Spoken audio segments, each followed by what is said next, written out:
Hi guys, Michael Ajih, comic consultant. Yes, I am the Black Panther. Yes, I am. Osy! Always wanted to do that. Let's do it together. You ready? Yeah. Yes. Wakanda forever!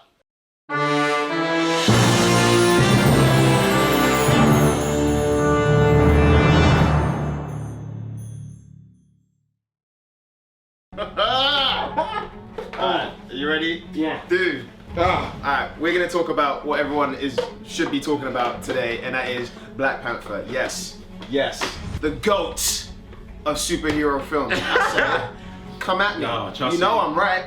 You know I'm what? Are you gonna No, I'm yes! not. That's It's what true. it's Yes, yes. and you agree. Come on, trust me. Yo, that film has done a lot.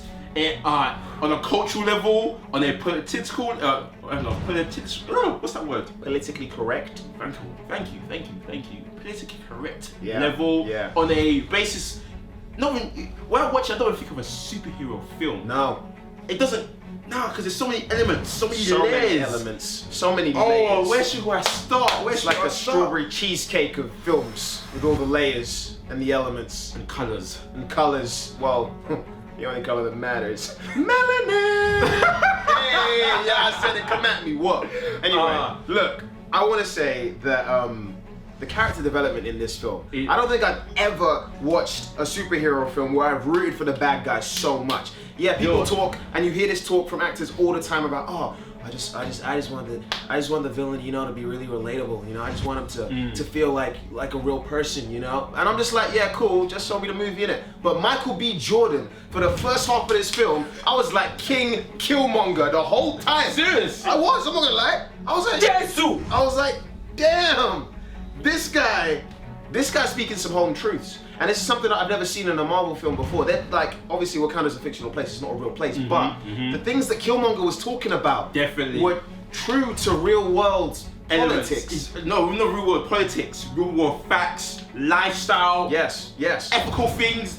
The way it was going on, like, how could you sit there and watch while you watch our people get oppressed? It's true. It's true. Woo! Obviously, Wakanda's not real, Black Panther's not real, but the things that Michael B. Jordan was saying, his character was saying in that film, were 100% on the money. Like, it was so relatable. I don't think I've ever felt so much relatability As in a a Marvel villain, film. for him. Oh yeah, he's a villain. He's a villain. That's But the thing. but I must say also, like, is this a spoiler free or spoiler? Everyone's seen the film by now. We're spoiling it. Everyone's seen the We're film by spoiling now. it. I don't Look, care. T'Challa We're comes spoiling around it. in the end. You know, he didn't know what his daddy was doing, and when he realized, he fixed up. Quick shot. You know what I mean? Exactly. Speaking of which of that as well, when you watch it, you see it, Oakland, 1992. You're thinking, what are they doing there? Yeah. I didn't understand. To be honest with you, I was a bit confused. And As when a you see it- cinephile, I knew exactly what they were doing. They were setting it up for a punchline in the end, so it's okay. Yeah, he's a movie buff. I am. Yeah. Comic buff. Continue. Hey, look, one of these is mine. Okay, this one's mine. Miles Morales, that's me. The rest of this is all mine. I got the costume on. Okay. Yeah. Yeah. So, as I was saying, it's that element there from the beginning. You see the Dora Milaje at the door knocking, and you see that character goes, "There's some great-looking women looking at the door." He goes, "Oh, they're not gonna knock again." And then he opens the door. They walk through. And he goes, "Who are you?" I like that when they ask you who you are, and you have to show them who you are. Like, and he just revealed himself. I was like, I love it when during the casino fight scene where who was it? Was it? I don't think it was Denai, but it was. Was it Denai? I think it was Denai. When she whipped off her wig and she just threw it at the guy. Yeah, it was Denai. Yeah. Right after she was like, oh, why do we have to wear these things or something Yeah, like that. yeah. It's like, wow. Because there's a lot of people that won't get that, but there's a like in black culture, like I feel like a lot of women wear wigs because they feel like they have to, even though they don't really have to. But it's like a thing that they have to do to fit into Western society because that's how blah blah blah. It's gonna get to a different video. But that was just something that they touched on that was very black, and I feel like there was a lot of like black jokes in there that I wouldn't say very black. I would say very cultural. Yeah.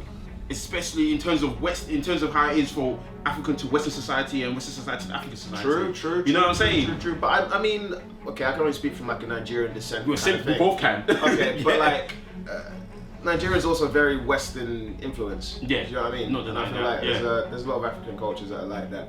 Whereas I feel as though coming into this film, maybe for some people who are not so into that world, don't really know about that world, they might think like it's far removed from what really is going on. They might think that Africa is actually just spears and huts and stuff. There's people that still think that. Do you know what I mean? I mean, like, yeah, Wakanda is like way into the future. It's what I think of Japan at the moment. Yeah. But it's like there are modern cities in Africa. Like that's still a real thing. So it wasn't that far removed. Just think about what Nigeria or like, okay, Lagos, because I think of what Lagos would be like if they didn't have Jesus!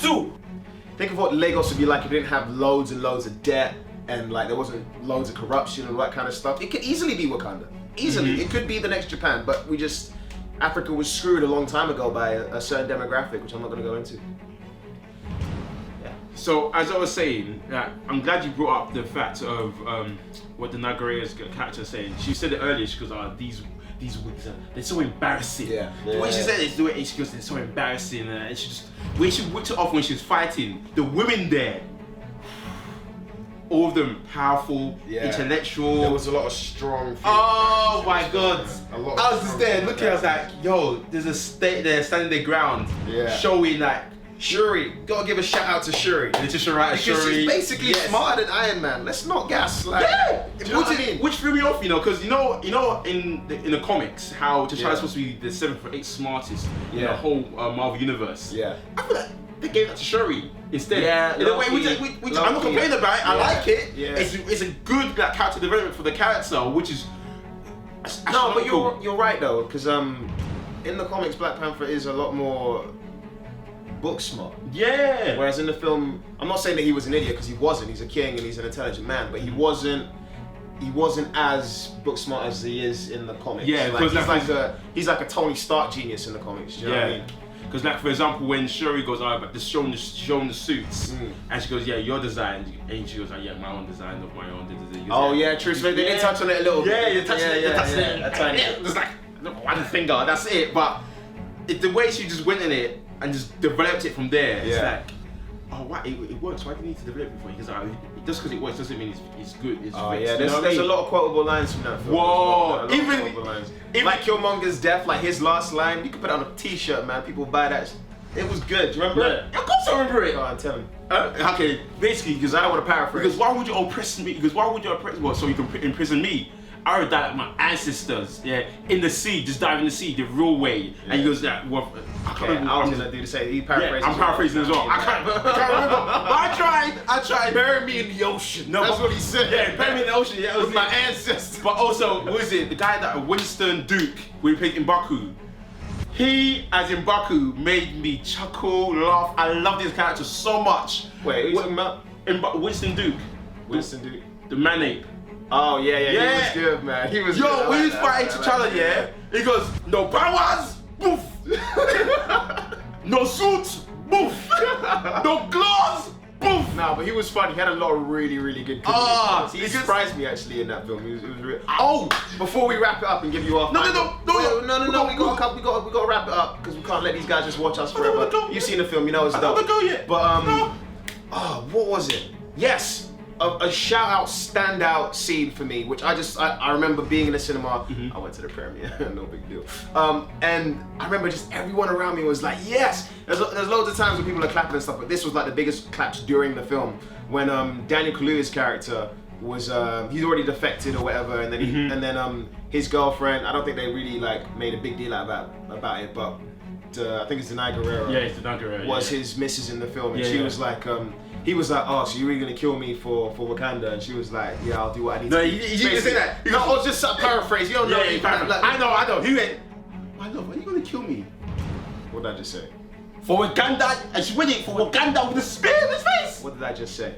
Anyway, when he like looked around and then he just kneeled down, I was like, "Oi!" Because that was a huge shout to like queenhood, like black queens and like being respected by their men and stuff. And there's just so many subtle like nuances in this film that will just be echoed on for decades to come. I called it. No, trust me. This film has touched me so many levels. I'm Boy, just you dinner gobsmacked. first. Huh? Yeah, you keep on with it, man. Ratings though, ratings. I'm saying it first, 9 out of 10. I'm saying it. I know you go that high. I don't usually go that high, but I'm saying it. 9 out of 10. Yes, you're shocked. I don't care. 9 out of 10. I thought you said 9 out of 10. I was just really confused for a minute. I didn't stutter. Oh, you said 9 out of 10? Yeah. Oh, okay. So Michael's having technical difficulties at the moment. I'd obviously give it a 20 out of 10 because it was the best Marvel film I've ever seen. I mean, he's okay. He's probably just coming down with some flu or something. But let us know what you think in the comments. Comments next time on League of Consultants. My name is Michael Ajih. I'm Osy Ikhile. And you're watching. I just said it. Yeah. Peace. Deuces. League of Consultants.